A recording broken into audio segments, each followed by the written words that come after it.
My name is Don Radin. And I'm Dr. Alan Hyde. I have lived this mess, And I'm the doctor. and you are the doctor. Today we're going to be talking about the family illness of alcoholism and addiction and dysfunction. Everyone's affected.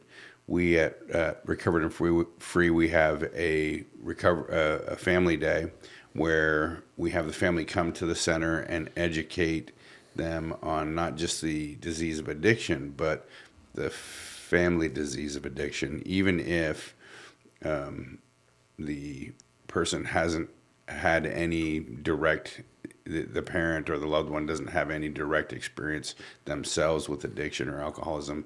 If somewhere up in the family tree has been some addiction or alcoholism, that those behaviors have trickled down generations as well, and we're going to talk about that.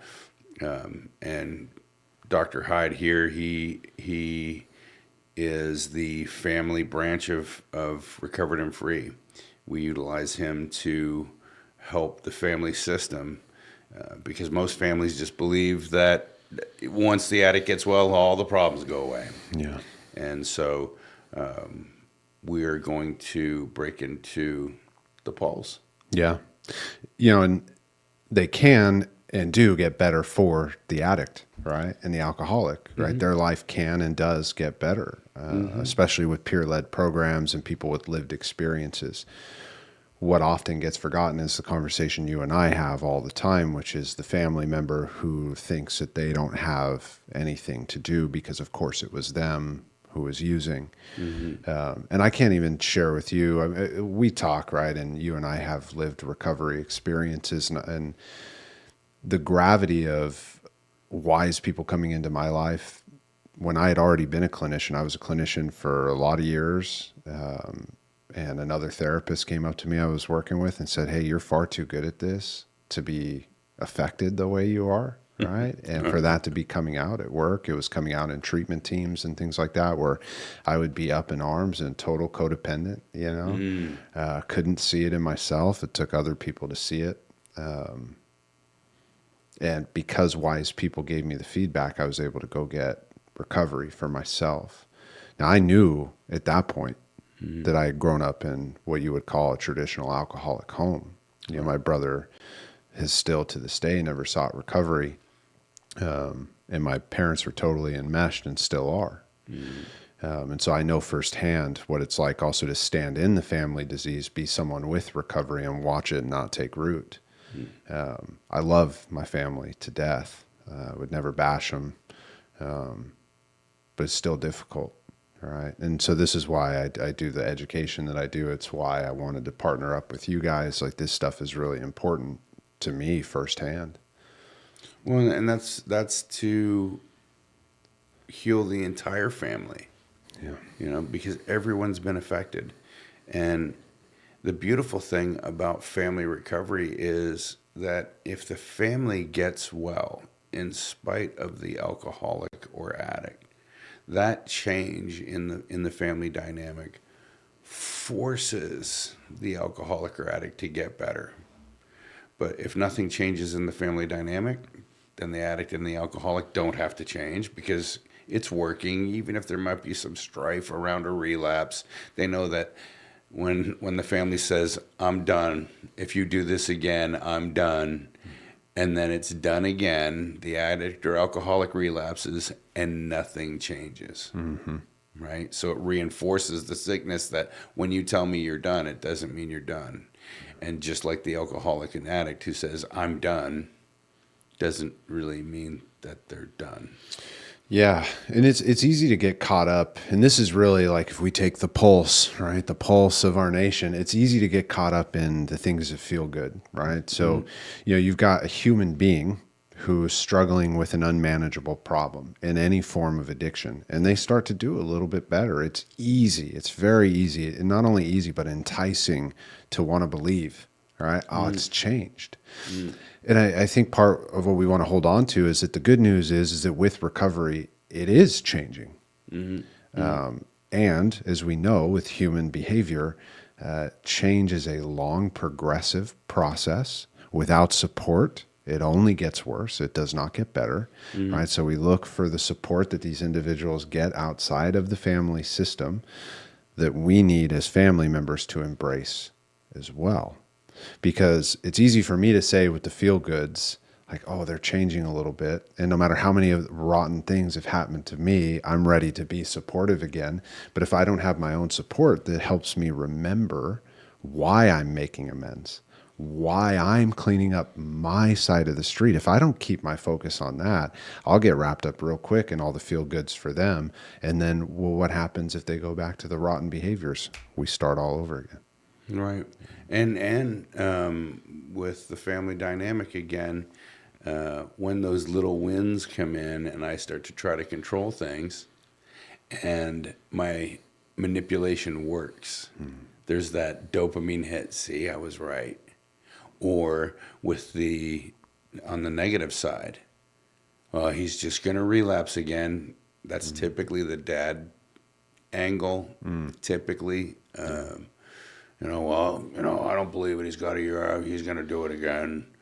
And then when it happens, see, I was right. Yeah.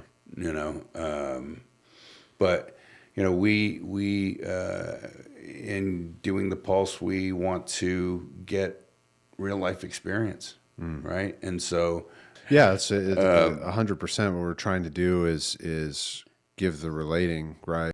Yeah, taking the pulse of the way people relate in this disease. When I think of control in the family disease of addiction, one of the things I was shared with me, and I try to remember in my daily life, is that I'm not actually trying to control the addict for them to get better as the family member. I'm trying to control them so that I never have to help you again. That's my objective. And it's not out of a loving place when I'm in my disease. When I'm in my side of the disease, it's not because I really want you to get better. It's I want you to leave me alone. All right. I want this to be the last time. And this is why, when we take the pulse, is you see in the family disease that people get scattered like tumbleweeds in the wind. This is why you have one addict lives on one side of the country and the family lives on the other, and they don't talk. All right. It's because, well, we tried over and over and over again to help you out and you didn't get it. All right. And I don't want to have to do it again. Okay. Well, that doesn't help either. Now there does come times, and I can speak to this personally, where it's not a burnt bridge, but the boundary's so firm that the interactions are nil. They're none. Until there's recovery. And this is the part of detachment with love, is that if any one of my family members that I've had to detach from came with recovery, right? And not even to say sorry, right? To just own their side of the street. And it seemed as though they were, I'm ready to embrace them with open arms. But see, that was not me before recovery. It was get away from me. And if you are close to me, I'm going to try to control every aspect of your life so that I don't have to. Well, that doesn't work, because all that means is that I'm going to be trying to control it every single step, every single day. Right? Well, and on the opposite end of that same pendulum, right, is the obsession to be needed, right? And so there's typically in the family dynamic, there's one person who doesn't know what to do if they're not needed. And so they get their dopamine hit by, sliding a little bit money to the addict or the alcoholic, even though the opposite partner says, no, we're done. We're not doing that anymore. They draw the firm line. And then you have that weak link who needs to be needed. And it looks like nobility. It looks like, oh, look at her standing beside her son or her husband all those years where she needed to be needed.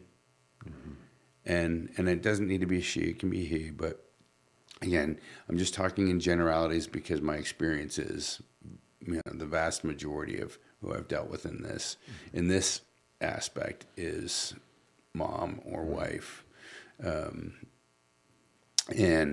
or even daughter. The caretaker that takes care of, and you see it a lot with empty nesters. You know, when empty nesters have lose the kid, they don't know what to do with themselves, and then sometimes there's divorce because now the need to be needed is gone. Yeah, you know, we would look at it on either end, male or female. Females are geared towards nurturing and caretaking, and when brought into proper balance with boundaries is very helpful and very appreciated both in society and in the family system. The way that men, you know, kind of provide protection and guidance and things like this, they're very natural roles that provide guidance in different aspects.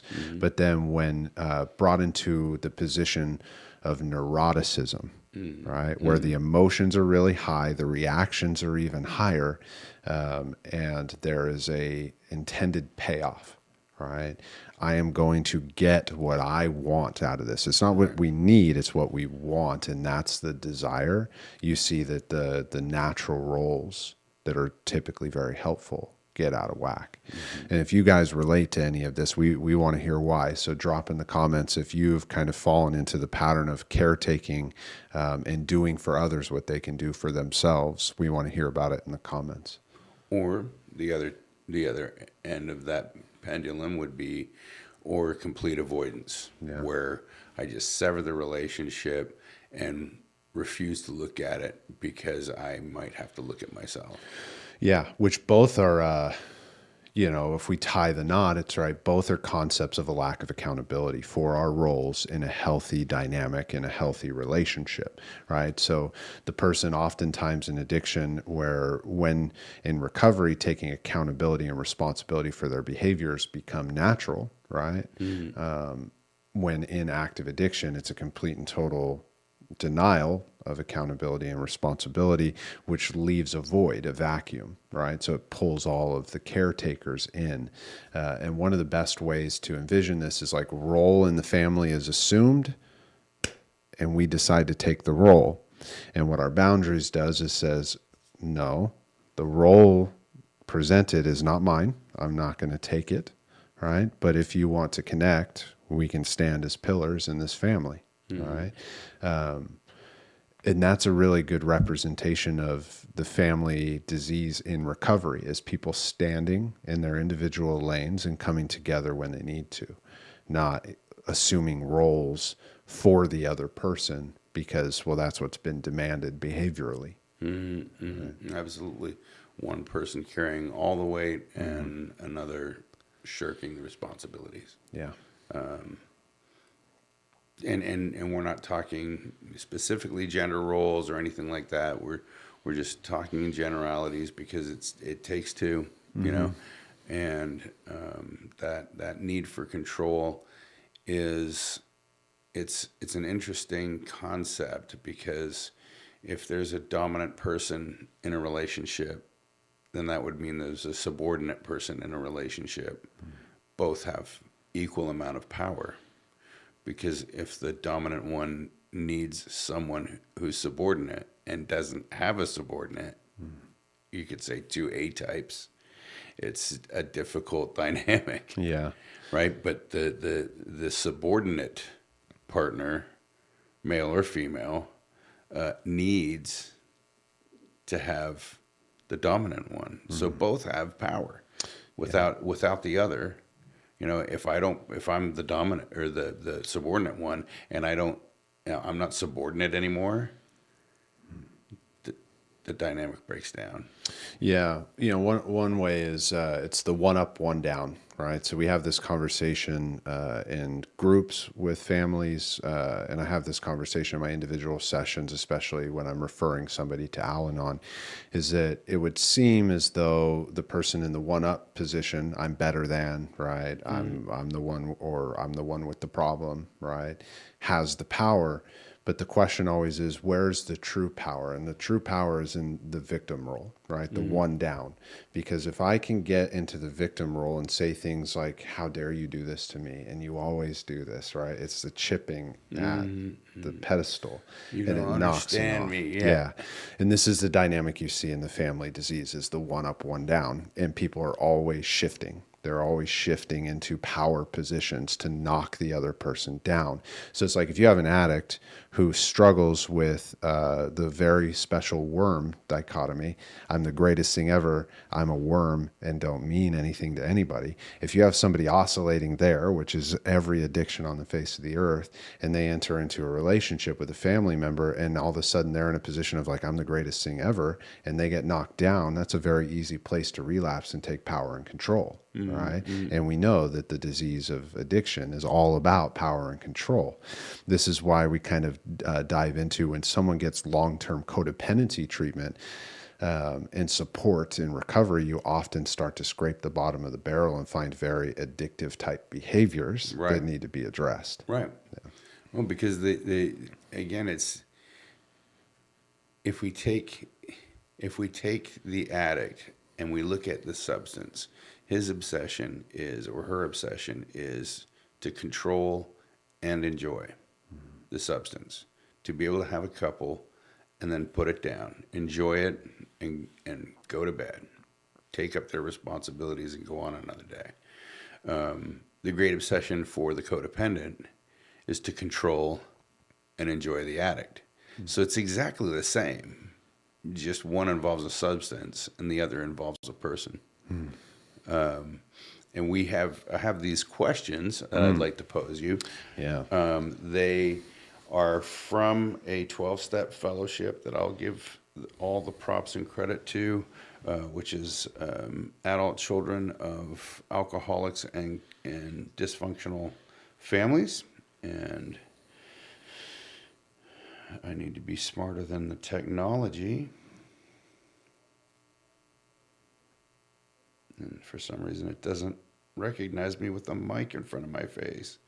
It's called the laundry list, which is the 14 traits of an adult child who has come from an alcoholic or dysfunctional family.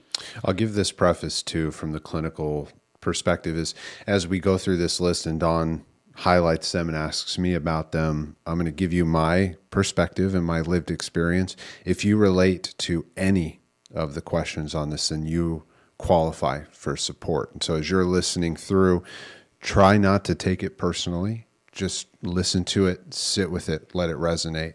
It could be years before it really hits and you get the support that you need, but this is why we have these conversations. It's not personal, but if you relate to even one of these 14 things, then support is for you, and we have those resources available. And also, it may not be you, but maybe someone you love, you recognize these traits in. You know, you can change a life by showing them this video, by opening that dialogue of conversation to help someone see their issues and possibly provide them a way out. Yeah. So number one, it says, we became isolated and afraid of people and authority figures. How did that play out in your life?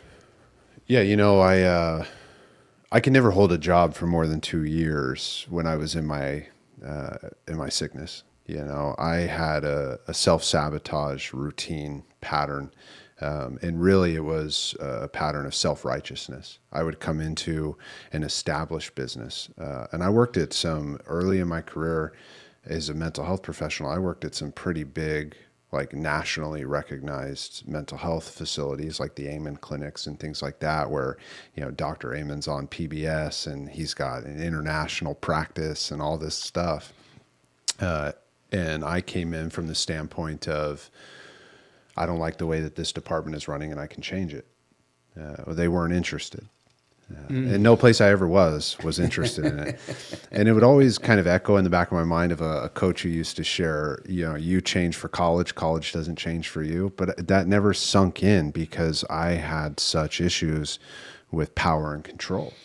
And it would isolate me. I remember when I lost that job at the Amen Clinics, the HR professional, she's a wonderful lady. And she looked at me, she said, Alan, we just don't get it. We love you, but we just can't keep you on.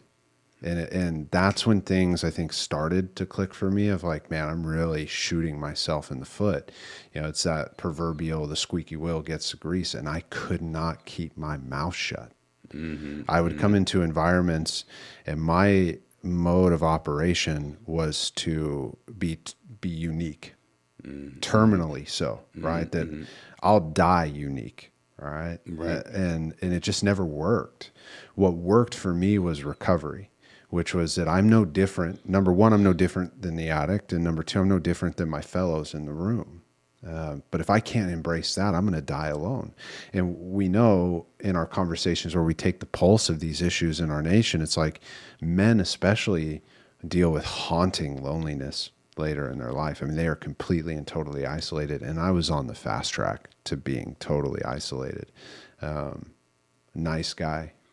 You know, I could walk in the room and people like me. I know how to make eye contact. I know how to make jokes that are appropriate. I know how to connect with people, ask them about how they're doing. I was a therapist, for God's sakes, when I came into recovery. I knew how to connect with people. Right. What I didn't know is how to sustain the connection, because I was terrified that that person might get to know me and therefore have power over me. And the only thing I ever experienced in my childhood around that is that when somebody had power over me, they were going to harm me, hurt me, abuse me, abandon me, neglect me. I mean, I'm talking about like early 20s when it starts to hit and I'm waking up in cold sweats wondering why my grandparents never wanted to be a part of my life. Oh, by the way, they used to beat the crap out of me when I was a kid, or that, you know, I used to have these nightmares of like when they had locked me out of their mobile home because I was misbehaving and they left me out there all night. You know, these were the ingrained feelings of abandonment and neglect that led to shame that caused me to isolate myself from people. And it wasn't until I embraced complete and utter powerless, that the way I'm doing things, I have no clue. I don't know how to run my life, you know, and that's hard. I had a career, a good career, made good money, had my own place, had my own car, had savings. You know, it's like all the things that we talk about in America that are great. I had all the things. Right? I could go buy a nice thing if I wanted, any nice thing that I wanted. I could go on any nice trip, but I wasn't going on nice trips. Why? Because I was afraid to do it on my own.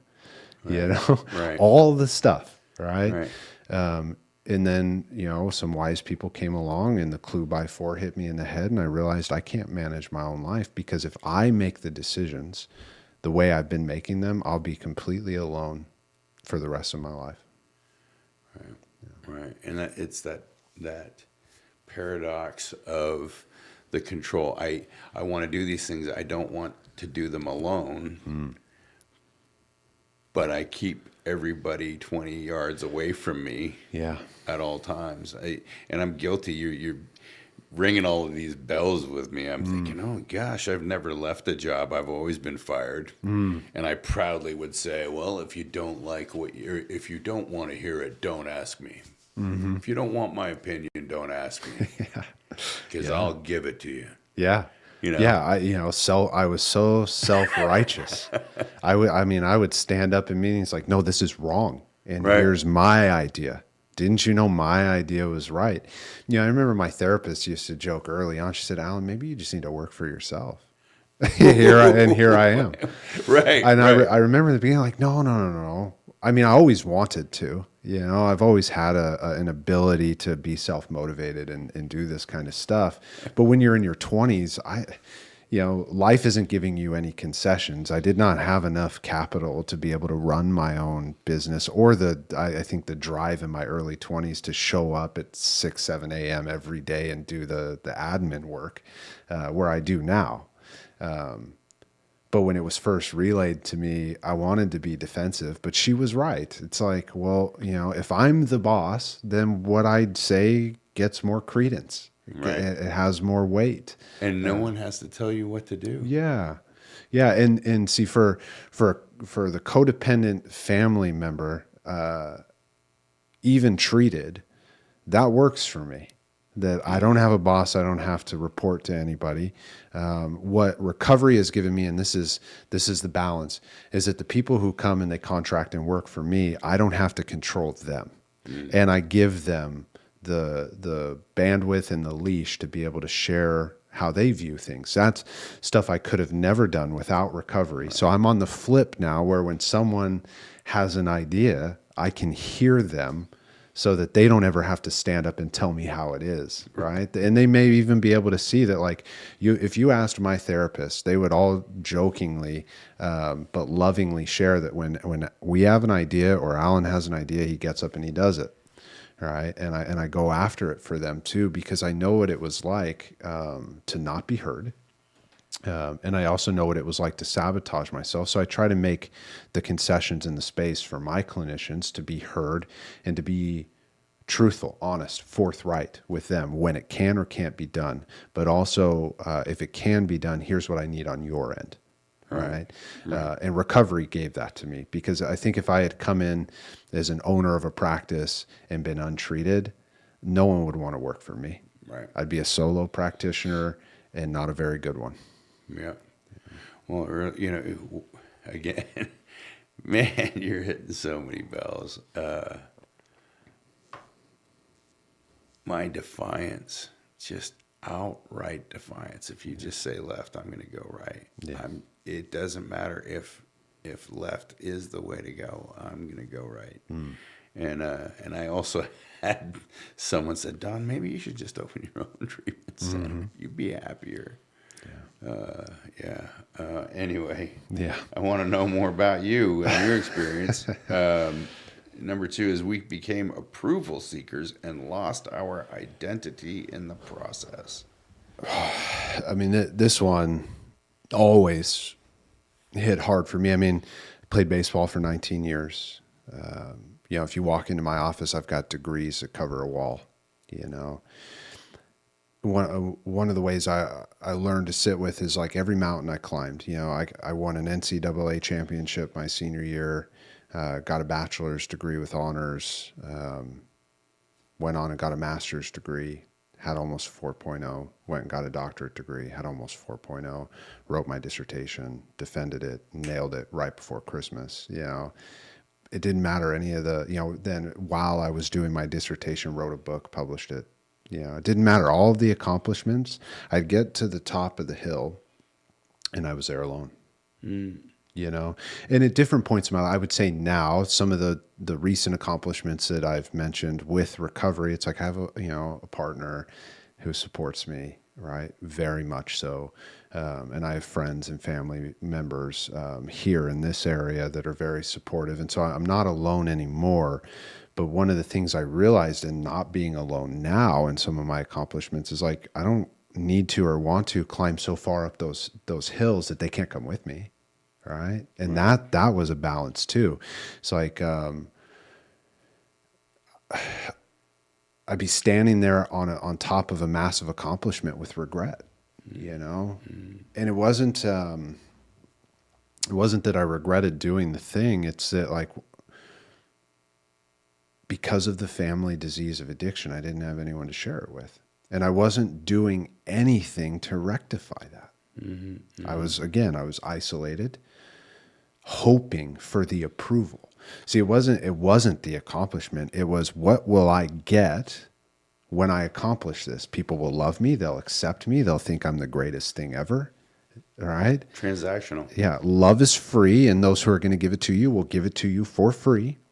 Acceptance is given to you by people who accept themselves. All right. And approval doesn't matter.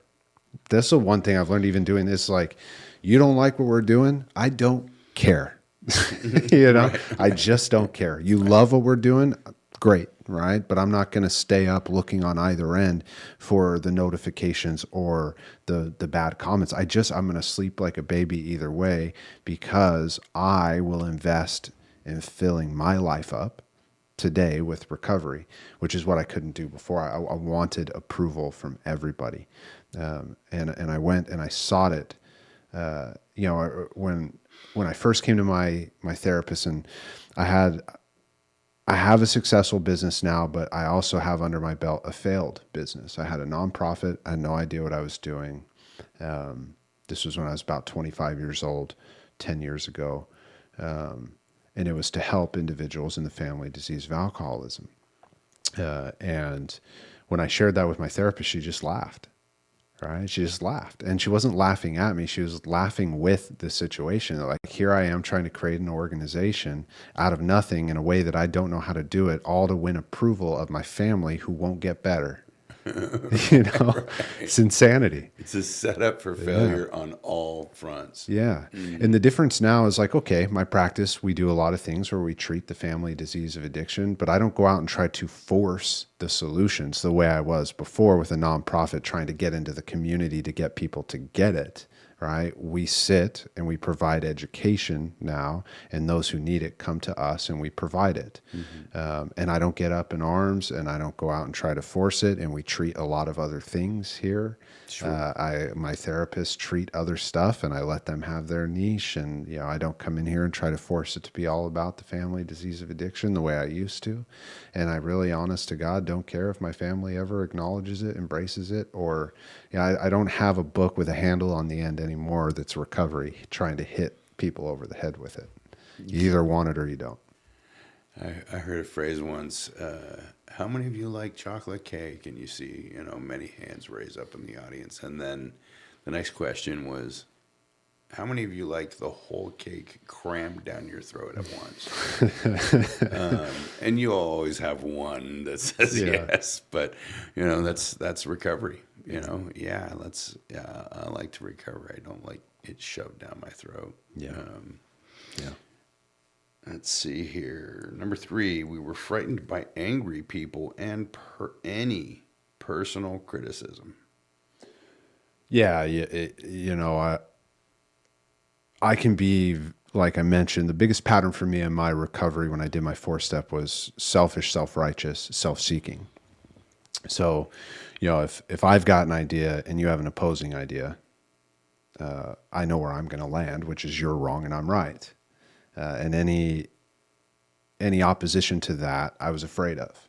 It wasn't even that I genuinely thought I was right. It was I was terrified that I would be viewed by you as wrong. Right?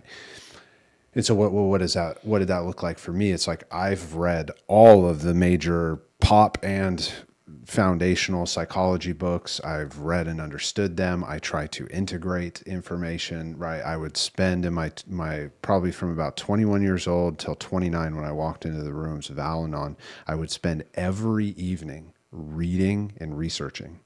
And I'm proud now it's paid off, but I could have been doing other things, you know, and still been just as educated, you know, because I was terrified of not knowing. I was terrified of being exposed. I was terrified of being told I was wrong, right? So, well, you read that book? Well, I read it, and I read it twice. And not only did I read it twice, but I tried to relate it to the other works of that author and other authors who wrote similar stuff. And here's what the research actually shares about it so that you have no wiggle room to tell me that I'm wrong. Right. And that's how I operated, out of total fear of a situation that wasn't even real. None of my closest colleagues who trust the work that I do are ever going to try to expose me as wrong. They just want to have conversations to make sure that as a collective, we're getting it relatively right, which is, that's what I want clinically. It's like, we don't have to be so right that it hits the mark every time. We have to be relatively right so that people can live genuinely good lives. And that was the concept I was missing in our field, but also in my personal life. Nobody wants to be in a relationship. It's like, as a heterosexual man, no woman wants to be in a relationship with a guy like me who has to be right about everything and know everything and tell you how to do everything. No one wants that. No. Go figure. No. It's that verbal stranglehold that we put on people. You know, and I don't want them to go away. So I tighten the grip. Yeah. And in order for them to survive, they have to leave me. Yeah. You know, it's almost like the death sentence of my relationships was I was continually seeking love. And then the moment she said, I love you, it was pretty much the end of the relationship. Yeah. Well, and see, so this is a part that we've talked about often, but that I very personally relate to is like, for me, it was, I'm going to know everything so that in a relationship, you can feel secure and you can feel like you could trust me and all these things. But underneath all of that was a confirmation that I wanted desperately that you were going to abandon me and neglect me because after all, I'm a piece of shit. Yeah. And I wanted it. I wanted the resentment of, see, women can't be trusted. Right. No woman's ever gonna, they all say they want intimacy and connection, but you try to be a good dude and a smart dude and they all leave. This is the internet conjecture, by the way. Right, Of right. like, oh, women are evil. It's like, no, they're not. Right. Right. Some have destructive behaviors the same way men have destructive behaviors, but my behavior in that was way more destructive, right? That I'm giving you a facade that I would like to be stable for you, all the while hoping that I confirm through confirmation bias that you will abandon and neglect me. I mean, that is not a foundation for any relationship, let alone somebody that you're trying to build a partnership with. And I would find myself over and over and over again in that push, in those dynamics, trying to push for people to abandon me. And the message I would get was, Alan, I just don't get it. You're such a wonderful man, but I just can't do this. My HR manager, when it comes to work, that was my mode of self-sabotage. My intimate relationships, you're so wonderful, but I can't do this. It's like, can't do what?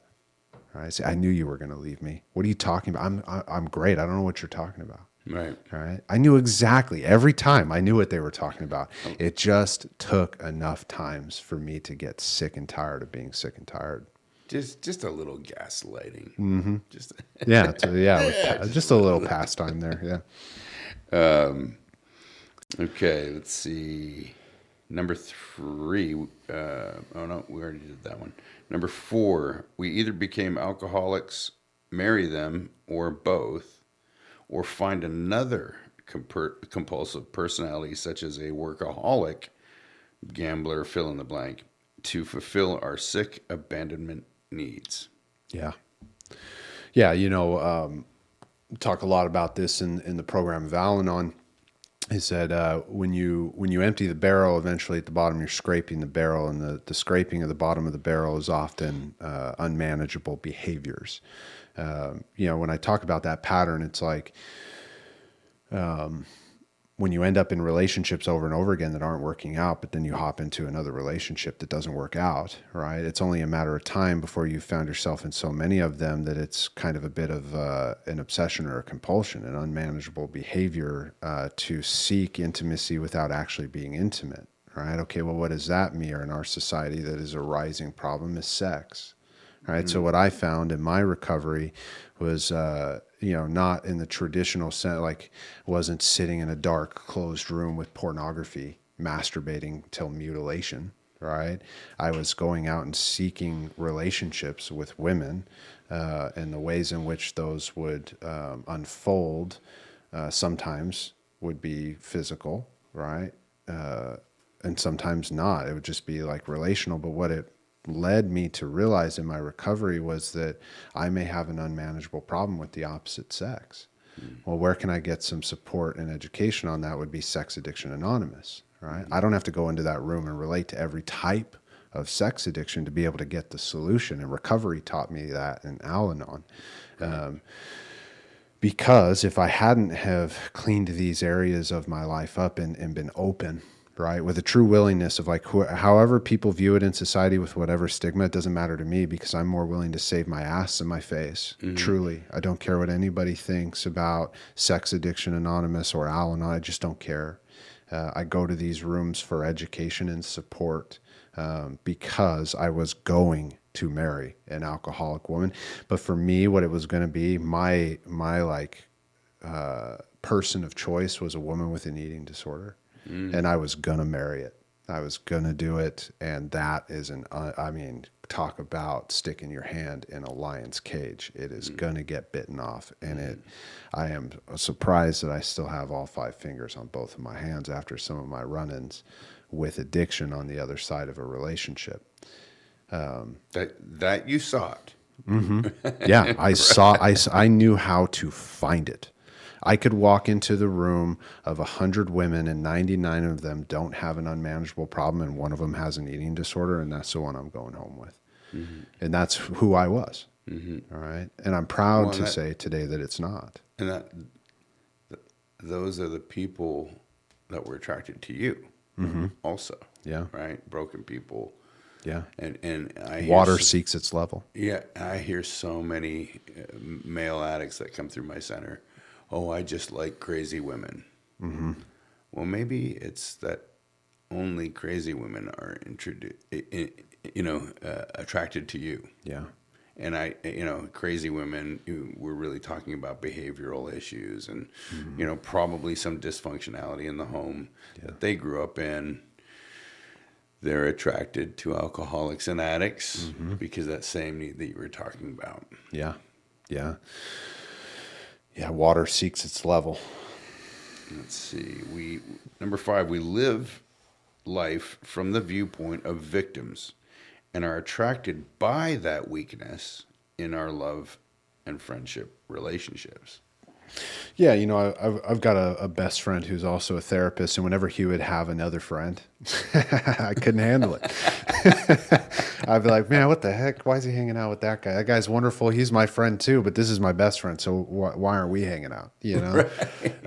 I was a victim in everything, dude. I was a victim on a baseball field. You would have never guessed, right? I was a 6'5" dude running around pretty good at the sport, and I was a victim there. Why am I not playing today? Why, blah, blah, blah, all this stuff. Why am I riding the pine? It's because my mindset, right? Right.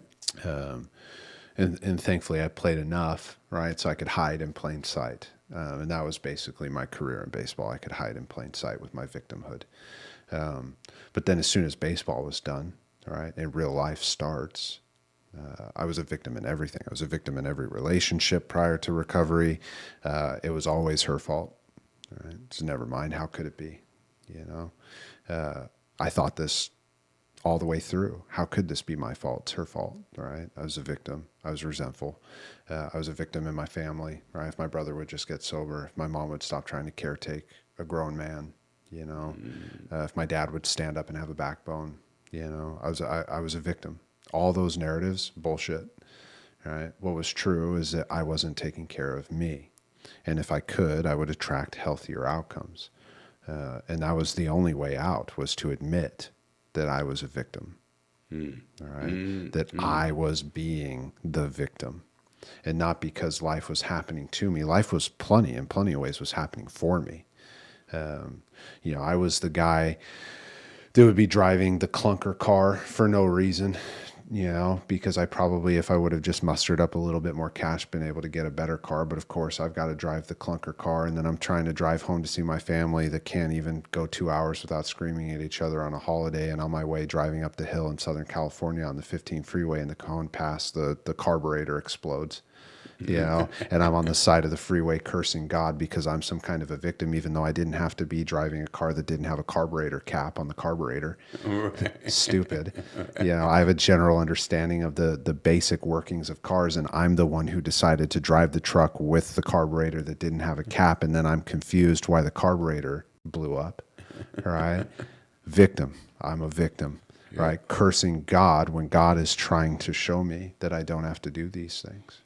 Well, then there's the tertiary benefit of victimization, where I weaponize it, right? And, well, it's not my fault.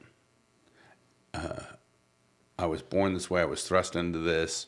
I get to, absolve myself from any responsibility or consequences by being a victim. I don't have to change by being a victim. And being a victim gets my way with certain individuals. When I tell the sad story of abuse to a woman at the end of the bar, I come home with her because she's, oh, you poor thing. Yeah. Well, this kind of crap sells in society, and that's where I was. I was really, in my baseball days, in my early college days, I was attracted to motivational speakers, which today I know are just actors. Right? They're human beings just like the rest of us. And what I've found clinically over the years is that they actually get most stuff wrong. It just sounds right. But I was attracted to all that when I was in my younger years. And so, the overcoming stories, I've got like journals back there where I'll laugh at them because it's like these stories of like all these cars I used to drive that like broke down and like, see what I overcame. It's like just stupid stuff. Right. It's like this one time I'm a junior in college. driving on a suspended license. I buy this car off Craigslist. It's a Kia Sportage, awful car. Kia, you should be ashamed of yourself. It's a terrible car. I barely fit in this thing anyway. I buy it off Craigslist for like $300, thinking I'm not going to get a lemon. One day it's raining, and so I'm driving. I pull up to this stop sign or stoplight. It's red, but see, this car, if it was idling, would shut off. Right. But you couldn't just turn the car on with a key. You had to take a screwdriver, get under the car and touch the bolt to the ground with a screwdriver so the car would start. All right. So it's pouring rain. I get out of the car. I do this. I'm soaked. And I turn onto my street where my apartment is, my junior year of college. I'm driving down the street and another red light. And this is right after I had just started the car again. I go to hit the brakes and the brake goes straight through to the floor. All right. And so the car starts fishtailing. I go up over a curb, in through somebody's backyard stone wall, bounce around and wrap around a pole. Oh, nice. My life flashes before my eyes, all the shit. And here I am, pissed at the person who sold me the car, pissed at the situation. I'm driving without a license. You know, the cops come, I get multiple tickets. The cops are a-holes because I'm a struggling college student. You know, all this stuff, like they can't just give me a break. No, you slammed through somebody's backyard wall. Right. You know, they're just after me. These guys are always just picking on poor little me. Don't they have something better to do? Right. You know, and I remember the levels of stress of like, pour me. This is where you hear the pour me another drink. Right. Mm-hmm. And there was an enticing nature in college to drink too much and party too much. And I probably did my junior and senior year to overcome the stress, you know, of the stuff I was putting myself in. Mm-hmm. And then later years, it dawned on me of like, this is exactly what happened to my father. You know, it becomes so unmanageable in the situations we put ourselves in, that we tell ourselves we can't dig ourselves out. And so we find distractive behaviors, right? Another person, right? To throw myself into to get through the day. Mm-hmm. Luckily for me, I think I had enough resilience to eventually get it. And I dug myself out of those holes too, because I wanted a life worth living. But recovery was the only way I could get a life worth living. Truly, God was the answer. Isn't that funny? And no one wants to talk about it. And I think, by and large, in your profession, having or expressing faith in God is frowned upon. Maybe it can be, yeah. Yeah. Yeah, I mean, I've learned to run in circles with clinicians who get it. Oh, awesome. You know, yeah. And Birds look, of a feather, right? Yeah, yes, yeah, and I've absolutely flocked to therapists who are not afraid to talk about God, and I think you find that a little bit more willingly in the Dallas-Fort Worth area as compared to where my career started in Southern California.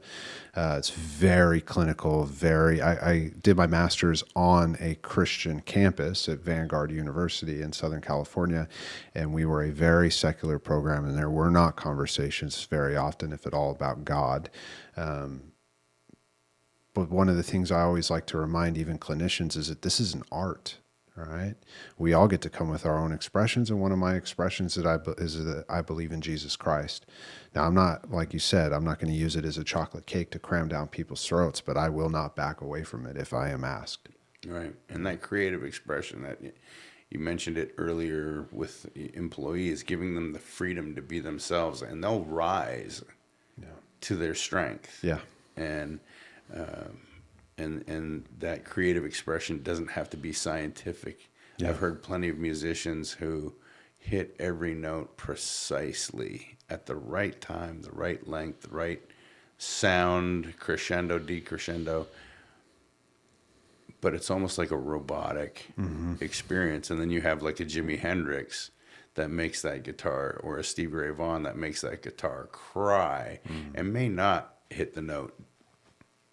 Jimi Hendrix was sloppy technically, but I mean, the love that came out of his music, the soul that came out of his music was pure. Yeah. And I think that's what you're expressing when you allow that freedom in your life to not be so rigid and not be page 98 of the DSM. Yeah. Yeah. You know? Yeah, it's like there's a time to be scientific in the sense of tracking symptoms, and it's an art when you're trying to actually treat the symptoms in a way that allows that person, that individual, to live life in the way that that individual will live it in a healthy way. All right. And so, if you get too clinical, you turn people off. Right. I've seen that all too often when I walk into now I contract, and I'll go in and do education and things like this. And you see it all too often where people have become entrenched. And well, this is the way it goes. I'm like, well, it's not going that way for them. Right. They don't appreciate it very much. And they're your customer. When I had a client that came through, and I'm sure they were good, well-intentioned parents, but this kid was brought up on a couch. And by 22, 23 years old, he had no emotional connection to himself or other people. Everything he was trying to diagnose in his head, well, this is because of this, and this is because of that, this diagnosis and this symptom. And instead of just being able to live life and connect with himself and other people. Yeah. And it was tragic because I think he was in that system that you talk about. Yeah. Just the clinical, this is what's wrong with you. Mm-hmm. This is what's wrong with you. Yeah. Yeah. And we know what it is, and here's what you do, and just Here's all the he was doing medication. self-diagnostics. He was just, he couldn't make a move Yeah. without being paralyzed by his own self-diagnoses. Right.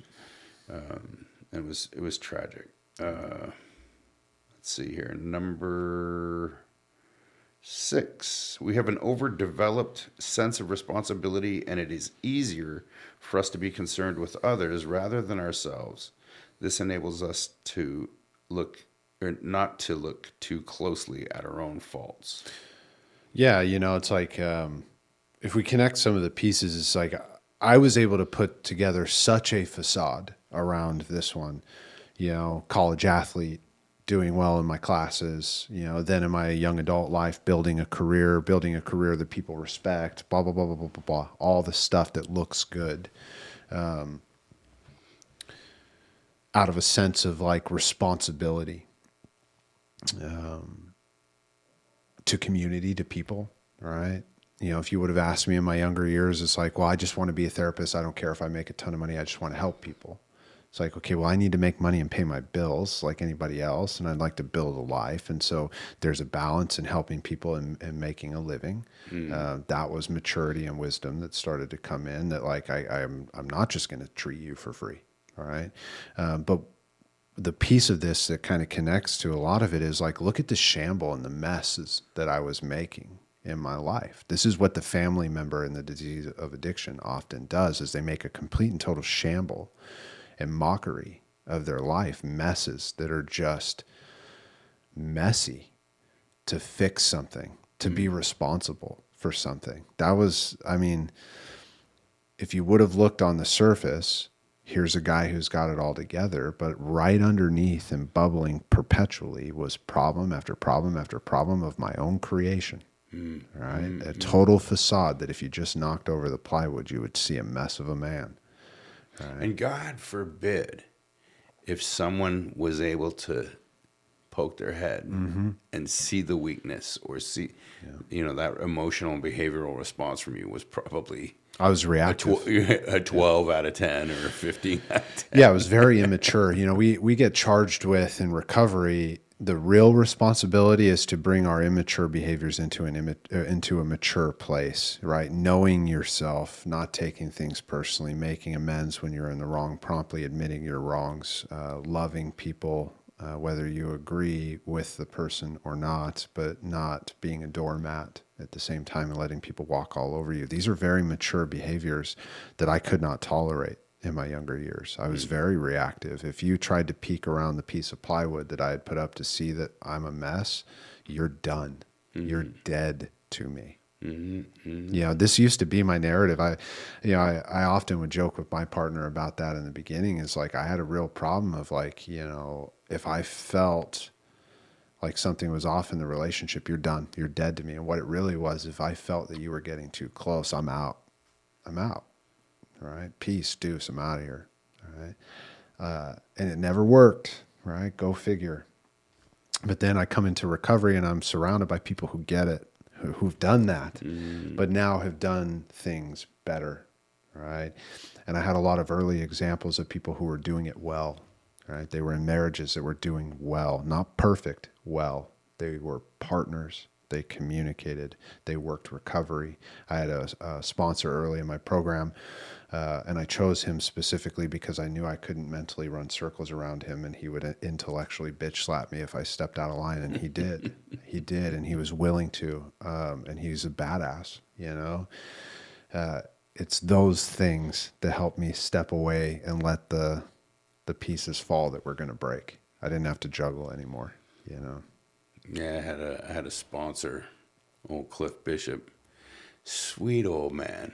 And I'm telling you, he had to put in his wooden teeth to chew my ass up, but he would do it. Yeah. And he kicked down the plywood, you know, and exposed it all, not just to me, but to my then wife. And, oh, I did not appreciate that very much. Yeah. All right. Number 7, we get guilt feelings when we stand up for ourselves instead of giving in to others. I'm not sure that was one of your characteristics, but it's interesting. Do you feel about that? It's interesting, right? Because as overbearing as I could have been in those younger years, I would feel guilty. I would feel terrible if I didn't want to hurt people's feelings.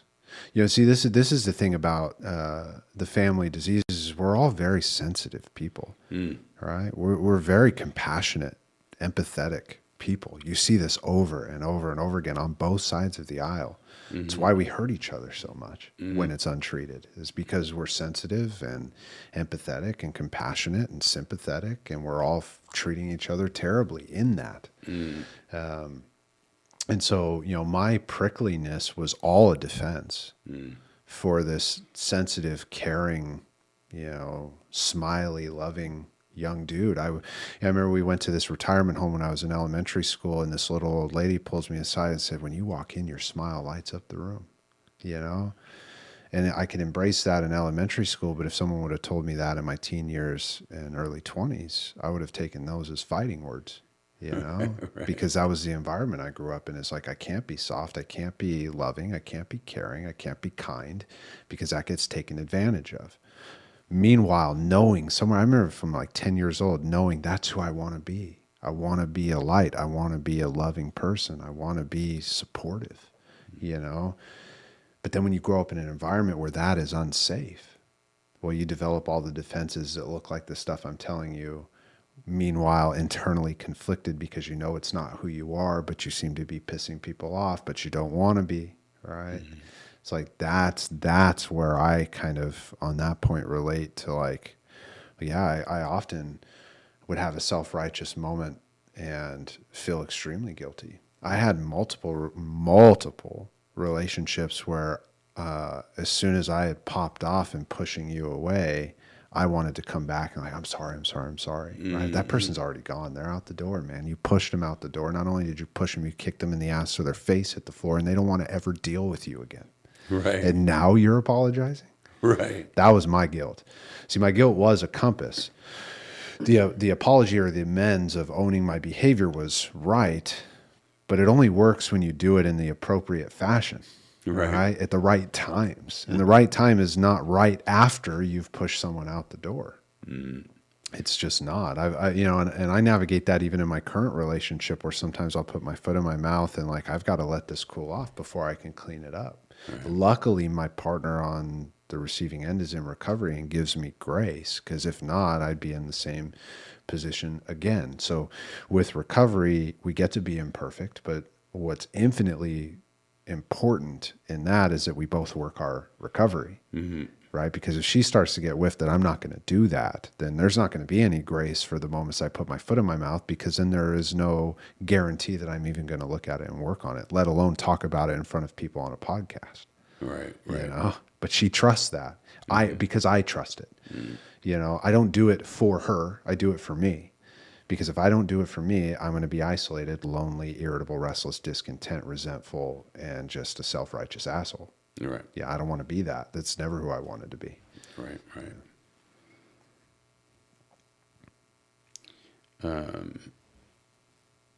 Number 7, we get, oh no, 8, we became addicted to excitement.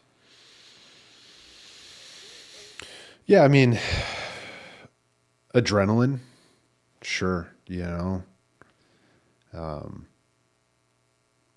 it's fun to accomplish things for me. It's like if I can solve a large problem, it's exciting. Well, and also defeating people in windy arguments. Yeah. Is a dopamine hit, a little win.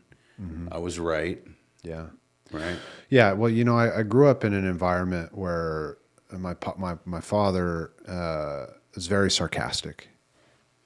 And when I say very sarcastic, I mean probably everything out of his mouth is sarcasm. Condescending. Yeah. Yeah. Hurtful, sometimes funny, but very witty, very heady sarcasm. And so, I get into my younger years and I adopt this behavior because monkey see, monkey do. And I thought it worked for him, and people seem to like my dad. But I've come to find in the very same position of like, people like him, but don't understand why they don't want to spend any time with him. I know this firsthand. I love my dad, but I don't want to spend any time with him. And I adopted that behavior. And it would be exciting, to outwit somebody. And boy, not to pat myself on the back, but I'm pretty sharp, pretty clever, well-read, speak well. And intimidating when you want to be. Yeah, which lends to like confidence. So yeah, if someone wanted to go toe to toe and they were trying to get a sleight of hands on me, I knew how to wiggle out of it. I knew how to come out feeling on top. Right. That was exciting. Make someone look like a fool in front of their girlfriend. That was exciting. Someone wants to punk them so hard that they can't even look you in the eyes. That was exciting. Right. One of my biggest issues around seeking excitement that I had to work through in therapy is it being a 6'5" dude, just in my stature, sometimes intimidating people, is if someone wanted to pop off in public, I had no problem. I had no problem with it. And it would get me in trouble. I remember one time I was in my master's program and I'm at Panda Express. I pull into the parking lot and this dad and his son, it's a one way and it's my way in, right? And I'm going the proper way and this dad and his son is going the wrong way. And we have a standoff, a stalemate, and he gets angry. I'm like, bring it on. This is great.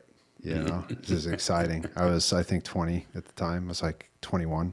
It's like, this is awesome. Fuck this guy. Right.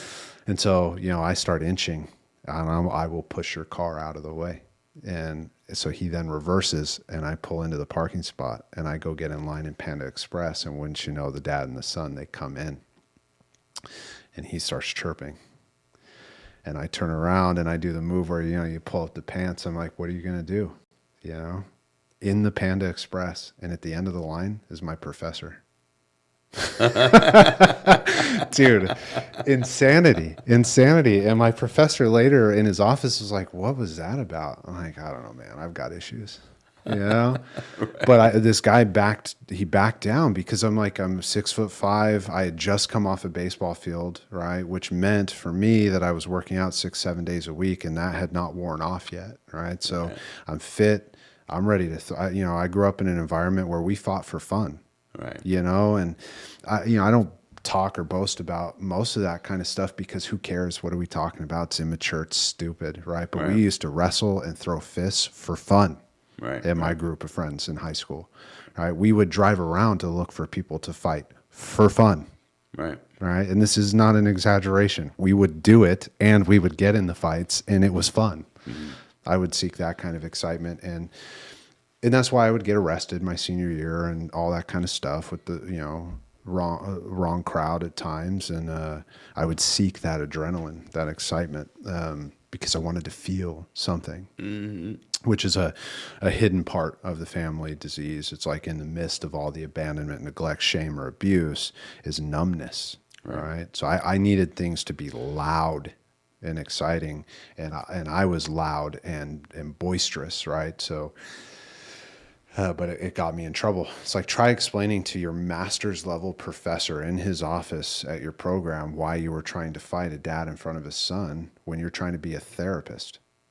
Right. It's insanity. It's insanity and does not get you on the dean's list. No, you know, little things like that. It's like God had to have been with me to get me through those things, because I mean, I think if I saw that as a professor, I'd be wondering about whether or not the kid is a fit for the program.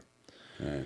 And these professors hung in there with me, and I was a bull in a china shop. I think they were fascinated, to be honest.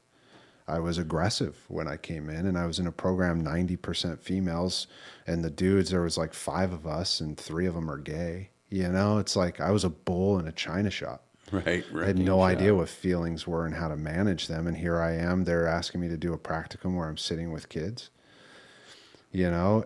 You were probably a project. You were probably an experiment. One of my professors had told me after, you know, my 3 years in the program, we got lunch together, and he said, we all just kind of wanted to see what you would do with it. You were so different. Right. And I wasn't different. Like when we come back to the unique part, I wasn't different because I was unique. I was different because I was either going to get it or I wasn't. You know, and it really, my whole career has been defined by that. A guy like me, it's a light switch. It's on or it's off. I'm either going to get it and be, you know, the president of an organization, or I'm going to be in prison. And that was my path. You know, it's like I made a choice when I started to get arrested, to seeking the excitement and the adrenaline and all the crap to feel stuff. But when it got real, I made the real decision that that's not the path I wanted to go down. I would rather do the stuff that allows me to sit in a cushy chair in an air-conditioned room. I would rather do that 100% of the time. I have no facade of wanting to be the badass and the tough guy. Could I have been? Yes. Pain didn't scare me. Physical confrontations didn't scare me. The law didn't scare me, you know, not until it got real. You know? Right. And then the truth of the matter is that I was always terrified. Always terrified, right? So see, there's the one up, one down, the facade. That's my experience, is that I grew up in a home that, you know, when you got beat down, you got back up again until you couldn't get back up. Yeah. And then you got back up again. And so I spent, you know, the majority of my youth sitting in front of the, you know, principal's office waiting for a paddling. And then, you know, the fake, I'm sorry. Yeah. Say you're sorry. Apologize to each other. I'm sorry. Yeah. See you at 3:00. Yeah. We literally had a church parking lot right across. See you in the parking lot. You do a few and I was more? terrified. Yeah. Truth was, I was walking around just an open wound, terrified of the world. If you looked at me, you could have had bad gas and made an awkward face, and I would have taken that personal. Yeah. What are you looking at? Yep.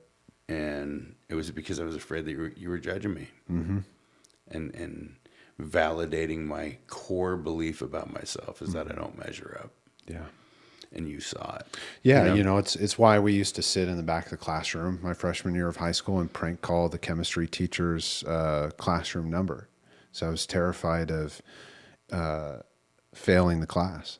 Or better yet, here was a tricky one. I was terrified of being found out that I was smart enough to be in a chemistry class my freshman year and actually do well. So why not fucking sabotage it? You know, I mean, this stuff gets real intertwined and real tangly. Oh, absolutely. But it is very simple. It's a fundamental self-esteem issue that manifests in the ego. All right. It manifests in me presenting to you that I'm greater than I actually am, when the reality is that we're all just human beings. And that's precisely who I am, as a human being loved by God. And it wasn't until I found recovery and embraced and felt the love from my God that all of it changed. Yeah. Yeah, I've got more on that one, but Yeah. Number 9, we confuse love and pity and tend to, quote, love people we can pity and rescue. Yeah. Yeah. If I just love you enough, you'll get better. That was the narrative in the back of my mind in every relationship. because I was attracted to those who were at the same level in a sick place without treatment. And if I just loved you enough, maybe you wouldn't go throw up, right? Maybe you wouldn't use that substance. Maybe you wouldn't want to be at the bars if I just loved you enough. But really, I just pitied the problem. And I would lie to myself about the problem. See, that's the biggest trick of pitying someone, is that I'm willing to lie to myself of the exact nature, the depth, and the severity of the problem, because I'd rather just pity you and treat you like you're not human. Really, when you pity someone, you're treating them like they're not human. People don't need your pity, right? They need the truth. The most loving thing you can do for a person is tell the truth. Not your rendition Right. of, you know, I'm right, you're wrong truth. Yeah. You know, because my rendition of it was like, well, maybe the pizza place really did give her bad pizza, right? It's like, even though the health code violation would shut that place down, and they don't seem to have been shut down, and they've been operating for 30 years, right? So it couldn't possibly be the pizza that has her throwing up in the bathroom. It's got to be because she wants to do that. See, but my self-pity is like, yeah, that pizza place must have served us bad food, right? It's like, okay, well then explain why a week later we're going there again. Right. Insanity, right? That's what pity will lead you to do. And I was absolutely attracted to that. It gave me something to do, right? Idle hands need a job.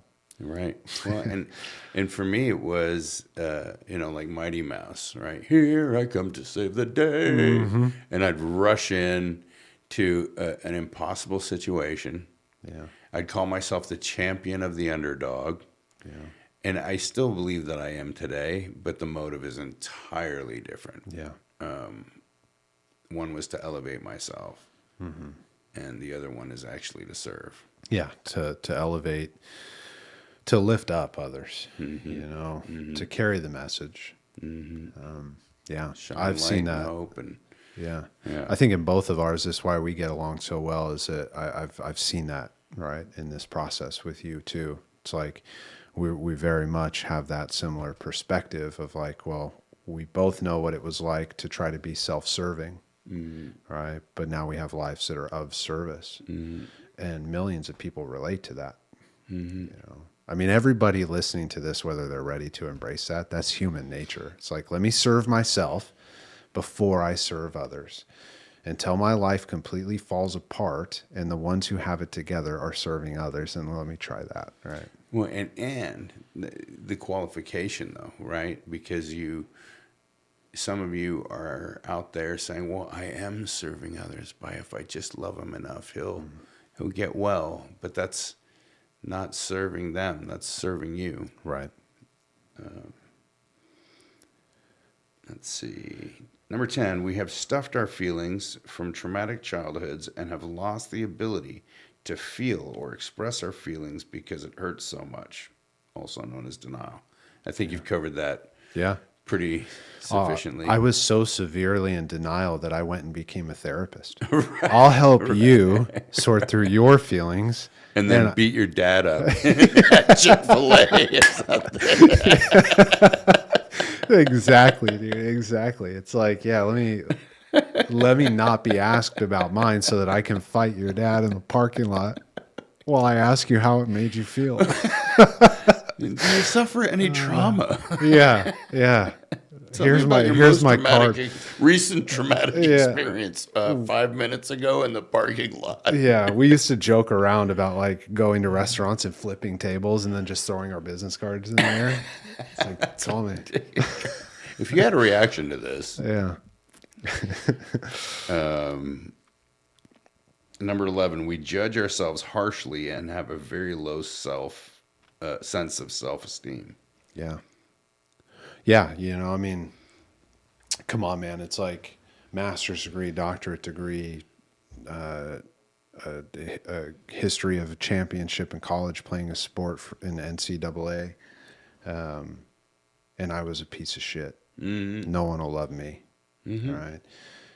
Everybody thinks I'm useless, The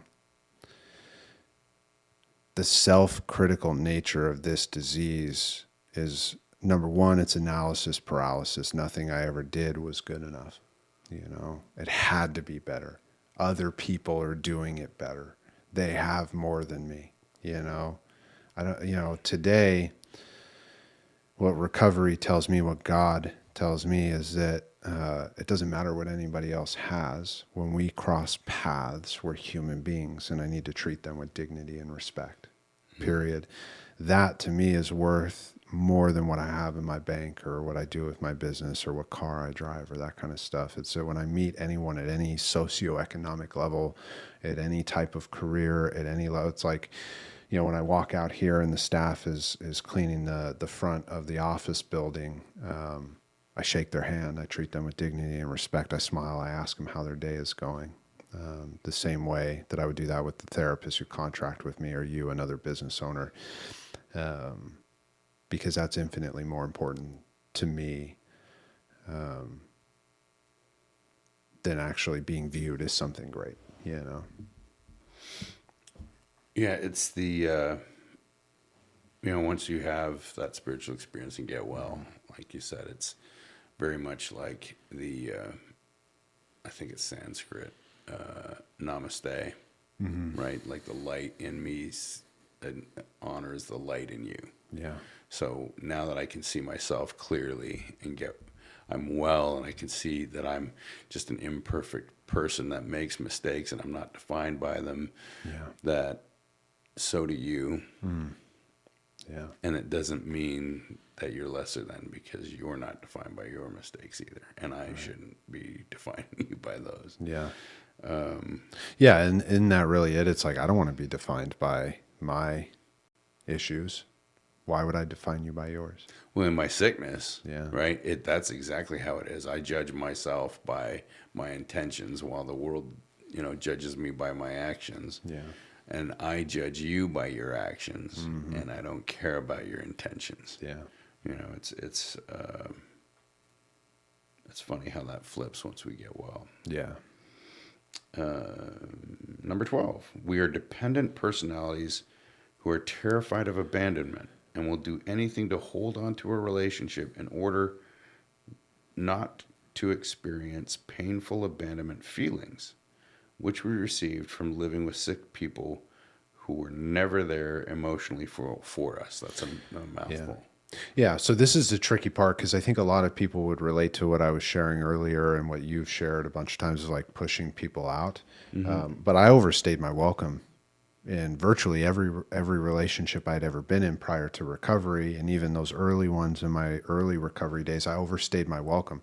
And what I mean is, like, when you ask yourself, like, when you see the behavior that's destructive and like really destructive, and you ask yourself, like, if this never changes even a little bit, do I want to stay? If the answer is no, you need to get out now. If the answer is like, yes, I'd choose this person a million times over, then you're good. But discernment's really important in that too. And do you have support to make sure you're answering that question properly, and recovery under your belt and foundation to make that assessment? But see, I didn't have any of those things, and I would make the assessment on my own, and I would answer no, like, if this doesn't change, but I'll love them into change. And then I would overstay my welcome, going out on the lie. They're like, this behavior will never work for me, but I can fix that, right? Because I was terrified of abandonment. I would rather try to force it out of you than to have to go try to find some other situation where I might actually be at peace and be more useful, as a loving partner. Because, when we're in our sickness on either end, we're not in a partnership. Right. We're in a partnership with the sickness, and we just so happen to have a bystander willing to watch the train wreck. A kidnap victim, pretty much. Yeah. It's that inchworm effect, right? Come here, go away. Come here, go away. Come here, go away. Yeah. You're too close. Go away. Oh, too far. Don't leave. Don't leave. Yeah. He mentioned something that reminded me non-clinically of the movie, the opening of Happy Gilmore, where the girlfriend is leaving, telling him he's never going to go anywhere with hockey, which he never would have. He was terrible at it. And then he would react violently towards her, and then she'd start to walk away, and then he'd come back to the intercom. I'm sorry, baby, I didn't mean it. Yeah. I love you, come back. Exactly. We got two more? Yeah. we have number 13 is alcoholism is a family disease. We became para-alcoholics. So a para-alcoholic is someone who has the traits of an alcoholic, which we've drilled into this. I mean, basically, the only thing missing is alcohol. Yeah. Which was absolutely true for me and every family member that I've ever treated in the family disease of addiction. I was resentful, self-righteous, selfish, insecure. Everything was happening to me, not for me. I mean, you could go down a list of character defects that are easily switched into character assets with the proper motivations and the proper support. But you go down that list, and let's say you had someone in Al-Anon do it who's on the family side and someone in AA, and they went through their character defects, and you were just looking as a bystander, you would never know who's who. Right. You would not. Right. The only times you would probably be able to distinguish is that the family member is just going to write a hell of a lot more because they're verbose, typically. Right. Well, and I mean, so are the alcoholics justifying their business, right? But we both won't see alcohol in a character defect list. Right? Because alcohol is just a symptom. Drugs are just a symptom of the problem, and that list is the problem. Yes. Right? Yeah. It's emotional, relational, spiritual. The family disease of addiction is emotional, spiritual, relational, right? So it really in that list doesn't have anything to do with alcohol or meth or heroin. These are just ways to mask and to numb those issues that are arising. And everybody knows it, whether they intellectually know it, fundamentally, unconsciously know. Everybody knows that that's the case. It's just we've created a lot of narratives that pull us away from that solution. And you just validated the rest of 13, which says that, so the rest of it is alcoholism a family disease. We became para-alcoholics and took on the characteristics of that disease, even though we did not pick up the drink or the drug. And then finally, number 14, para-alcoholics are reactors rather than actors. Yeah. Look, action is the antidote to a better life, right? It's the antidote to the distress, to the lack of solution. Is action, right? But when I'm untreated, right, and I could go back to this. If I stop going to meetings, stop doing my step work, stop working with sponsees and my sponsor, I could easily go back to this and be a reactor. Life comes in, I don't like it, I'm gonna lash out. All right. What's infinitely better is that life comes in, it's good, bad, indifferent, maybe even ugly, and I'm going to be the most balanced person in the room because I owe that to the people that I love. I owe it to myself.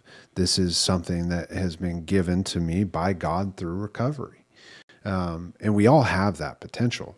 It's like, I'm going to take action. Well, what is that action? Maybe that action is that I don't need to say anything. I just need to listen. Maybe that action is that I need to go grab somebody a water, because they're dehydrated, because they're trying to, be there for someone who's dying in the hospital. You name it. You want to be the most balanced person in the room when difficult things occur, but you also want to be that balanced person in the room when good things occur.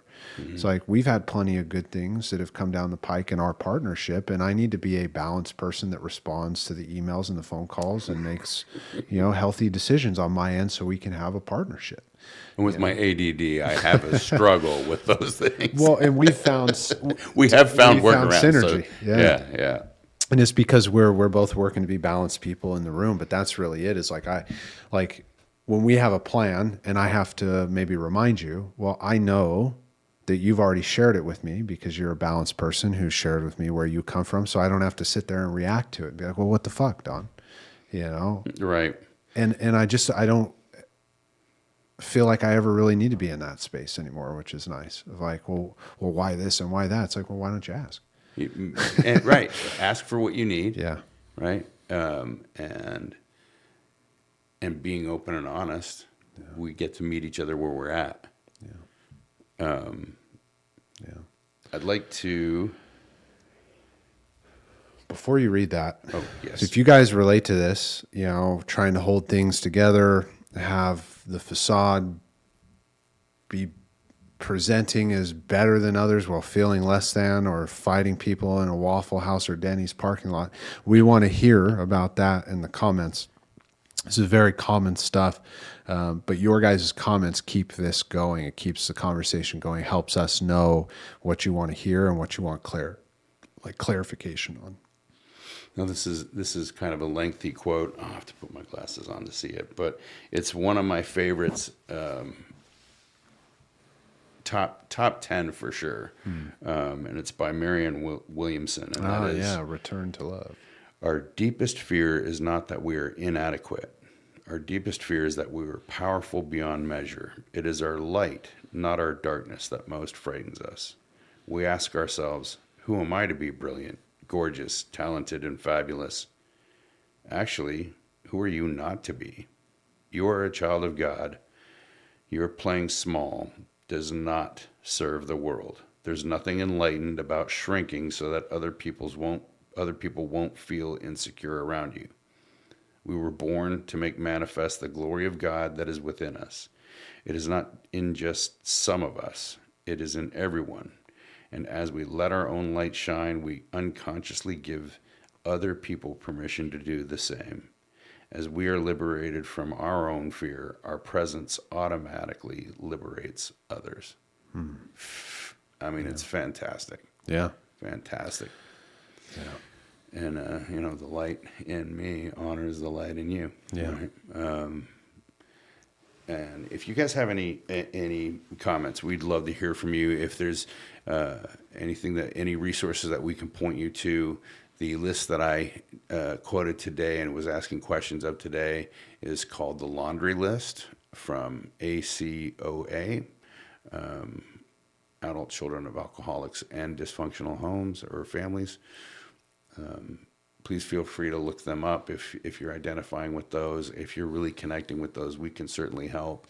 We can help the alcoholic or addict in your life. Just reach out. We're here to help. That's right.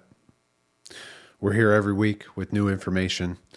We look forward to seeing you guys in these discussions. And yeah, like Don said, let us know where you're at with things. Our community grows as you grow with us. We love you. That's all we got. Peace.